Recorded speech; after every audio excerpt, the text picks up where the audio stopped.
Hi friends, I'm Tilak. You're watching Tech May Be Unique, and today we're going to see how to insert a shapes on your Microsoft Excel web on your computer. And if you're new to this channel, make sure to click on subscribe button below. We just quickly move on to the video. So how to insert shapes on your Microsoft Excel web on your computer, just going to show. So first of all, you just need to click on the insert option on the top. Now you will see an option called shapes.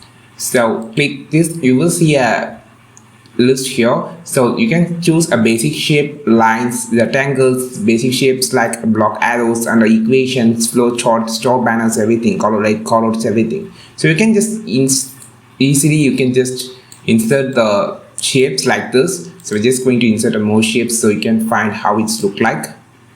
Okay, so I just inserted two shapes and also this shape. Okay, so I just inserted this shape here, and to customize the shape, click on this shape to move, and if you can want to rotate it, you can easily rotate it and double tap here, and you can find the shape setting. Right click here and you can see an option called fill, so you can just change the full color, and also the outline can be also be changed. For like I just going to change the outline as black color and the fill color will be like green, and it's going to change this. So right click here on your mouse and just can change the full color like this, and also you can just choose the style of the box. You can just choose this like a gradient color, or right click and click on the style option, and here you can just choose purple color like this.